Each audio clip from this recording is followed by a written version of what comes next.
नमस्ते बच्चों, मैं टीचर पूनम आज आप लोगों के सामने हूँ। मैं ठीक हूँ। इस कोरोना के टाइम में आप लोग कैसे हो? आशा है आप लोग छुट्टियों का आनंद ले रहे होंगे, साथ ही साथ कोरोना से बच करके अपने घरों में बैठे होंगे। तो इस छुट्टियों के लिए मैं आप लोगों को लेकर के आई हूँ एक कहानी, जिसका आनंद उठाए आप। कहानी का नाम है शेर और चूहा। शेर मतलब लायन, चूहा मतलब रैट। बात बहुत पुरानी है। किसी जंगल में एक शेर रहता था। वह एक दिन बहुत उसे तेज नींद आई थी और सो रहा था। बहुत तेज नींद और सो रहा था। तब भी एक चूहा आया और उसके चारों तरफ उछलने लगा। शेर चूहे को बहुत देर तक सोचता रहा, अब चला जाएगा, अब चला जाएगा। लेकिन एकाएक शेर के उछलने से, चूहे के उछलने से शेर की नींद खुल गई और वह चूहे से बोला, अरे दोस्त, तुमने मेरी नींद खराब की है, मैं तुम्हें मार डालूंगा। चूहा डर गया, सहम गया। वह बोला, राजा हमें माफ़ करो, मैं ऐसी गलती नहीं करूँगा और कभी समय आया तो मैं आपकी सहायता करूँगा। शेर हंसा, हा हा हा हा हा हा हा हा हा, तुम और मेरी सहायता करोगे? तुम अपनी कर लो, वही बहुत है। चूहा और शेर दोनों अपने अपने रास्ते, अपने अपने घर को चले गए। एक दिन शेर शिकार करने के लिए निकला। रात अंधेरी थी, शेर को दिखाई नहीं दिया और शेर एक शिकारी के जाल में फंस गया। शिकारी मतलब हंटर और जाल मतलब नेट। शेर जितना अपने आप को छुड़ाने की कोशिश करता था, वह फंसता ही जा रहा था। बाद में हालत ऐसी हो गई कि वह अपने आप को निकालने में जाल से एकदम लाचार पा रहा था।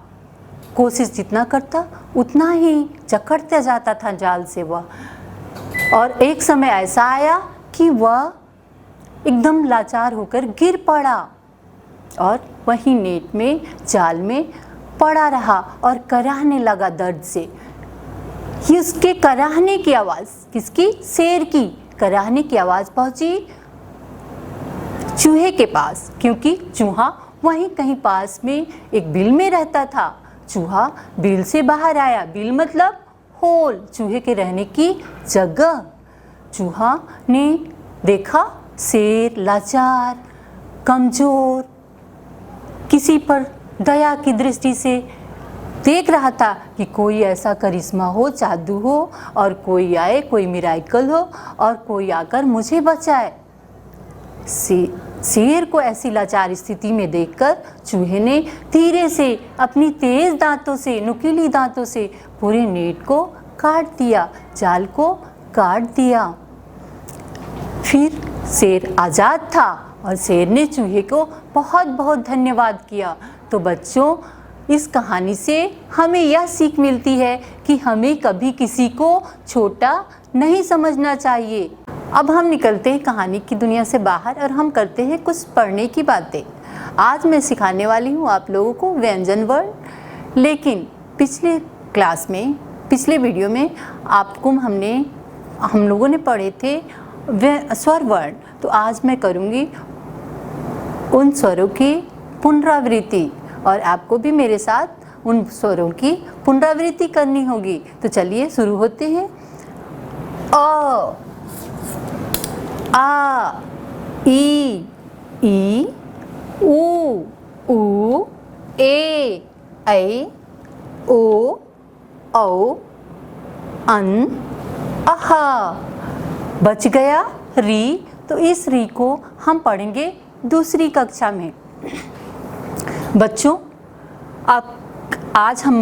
मैं आपको यह बताने वाली हूँ कि इन वर्णों से हम शब्द भी बना सकते हैं, वर्ड्स बना सकते हैं। जैसे हमने लिया आ और इसमें प्लस किया ई, ये दोनों मिलकर बन गए आई, आ प्लस ई बन गया आई। आ प्लस ए बन गया आए। आ प्लस ओ बन गया आओ। बच्चों चलो अब हम पढ़ते हैं व्यंजन वर्ण। व्यंजन वर्णों की संख्या तो है 36, लेकिन हम पढ़ेंगे आज उनमें से 5 वर्ण शुरू के जो आते हैं क वर्ग के अंतर्गत। क वर्ग के हैं ये 5 वर्ण। क, ख, ग, ख, अंग। एक बार फिर क, ख, ग, घ, अंग।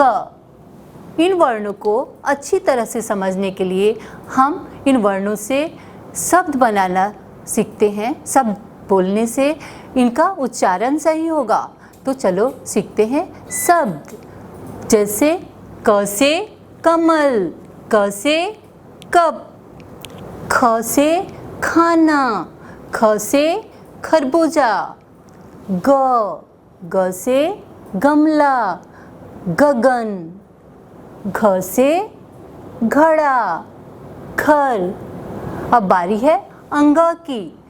इस अंग से कोई भी शब्द शुरू नहीं होता, यह शब्दों के बीच में आता जरूर है। तो ये हो गया हमारे शब्द इन वर्णों से। अब हम सीखते हैं कैसे लिखें हम इन वर्णों को। तो शुरू करते हैं हम क से। क हम पहले एक बनाएंगे 0, शून्य, और इस शून्य से सटे एक बनाएंगे स्टैंडिंग लाइन, खड़ी रेखा, और इस खड़ी रेखा के सटे इस बनाएंगे एक कर्व, और ये इस कर्व के बाद हम इस स्टैंडिंग लाइन के ऊपर डालेंगे एक स्लीपिंग लाइन, पड़ी रेखा। बन गया हमारा क। अब बारी है ख की। ख बनाने के लिए हम पहले लिखेंगे 2, 2, और इस 2 के सटे हम डालेंगे एक स्टैंडिंग लाइन, खड़ी रेखा। यह खड़ी रेखा 2 के निचले हिस्से को टच करेगी, छुएगी, और इस स्टैंडिंग लाइन में हम बनाएंगे एक सर्कल, 0, 0, और फिर इसके बाद हम इस पर डालेंगे एक स्लीपिंग लाइन। बन गया ख। अब बारी है ग की। ग लिखते समय हम पहले बनाएंगे एक स्टैंडिंग लाइन, खड़ी रेखा, और इस खड़ी रेखा से सटे नीचे से ऊपर की जाती हुई डालेंगे एक स्लैंटिंग लाइन, और फिर हम डालेंगे इसके बाद एक स्टैंडिंग लाइन, खड़ी रेखा, और इस खड़ी रेखा के ऊपर हम डालेंगे एक स्लीपिंग लाइन, पड़ी रेखा, और ये बन जाएगा हमारा ग।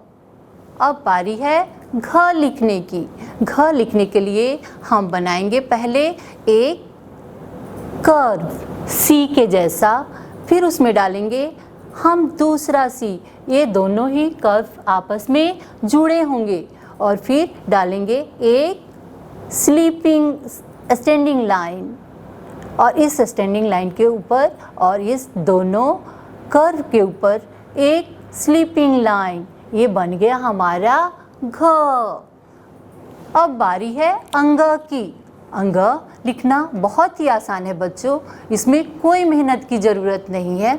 इसके लिए हम पहले डालेंगे एक छोटी सी स्टैंडिंग लाइन।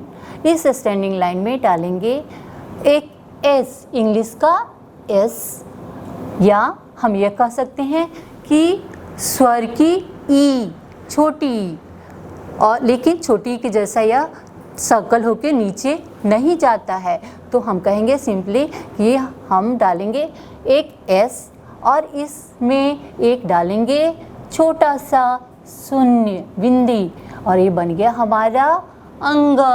तो ये हमारा हो गया क वर्ग कंप्लीट, पूरा। तो बच्चों आप इसे घर में पढ़ो, याद करो, यह आपको अपने पढ़ने के लिए काम आएगा। हिंदी सीखने, बोलने और पढ़ने लिखने के लिए इन सभी चीज़ों का ध्यान रखना, लिखना, पढ़ना और बोलना अभ्यास बहुत ज़रूरी है।